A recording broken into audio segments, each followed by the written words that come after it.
Hi Kristen, you have dragged me out to the back of King's College where there's a massive collection of beehives here that I had no idea were hidden behind the college, and dressed me up in a ridiculous suit. What exactly are we doing here today? We've come today to feed the bees as we approach spring, because one of the main dangers of overwintering is possible starvation. What can happen in some instances is that the bees cluster together for warmth, and when the temperature drops, they may get stranded in places without food, and that can lead to starvation. We're hoping that they'll be able to move up through the hive, and if they're low on stores that they've been collecting all through last year, through the spring and summer, we're hoping that they'll be able to move up towards the fondant icing that we've put on top of the hive and feed themselves if they need it. We quietly approached the hive and added the block of icing to the top. On such a chilly day, there was no sign of the bees coming out to forage. Being able to build up food stores is crucial to colonies making it through the winter, but beekeepers provide sugar supplies throughout the year if the bees don't manage to find enough nectar.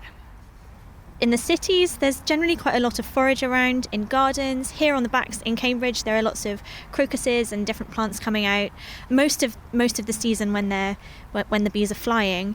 They can have problems though with forage in the countryside, where there are more season-specific plants and where pesticides can influence them as well. They can then have trouble making up the stores for winter.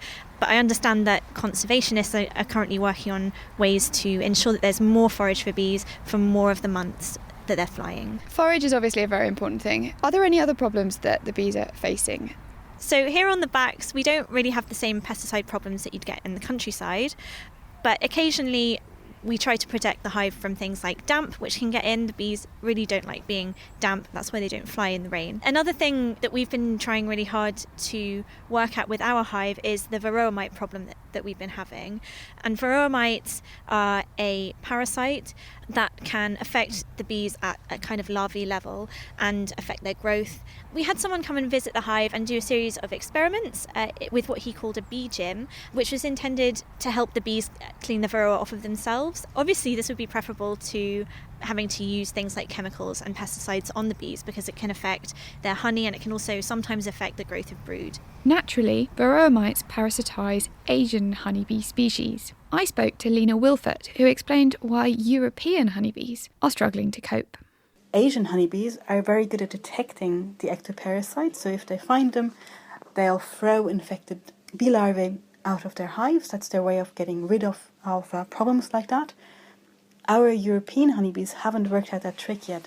Now, the European honeybees only have the varroa mites because they were moved for pollination purposes to Southeast Asia, where they picked up the mite, and then those infected colonies were moved around again and again and again, so that's led to a global spread of the ectoparasite. One of the reasons that varroa mites are having such a large impact is that they also carry a disease called deformed wing virus. The spread of deformed wing virus and varroa mites has been driven by humans moving bee colonies around the world, including to remote places like Hawaii and New Zealand, which bees would not normally be able to reach by themselves. At an international level, we really, really, really do have to stick to the regulations. There are increasingly good regulations in place, but they do get flaunted sometimes, and that just mustn't happen. So, for example, the introduction to New Zealand really is a case in point where there was good regulation in place, it just wasn't adhered to.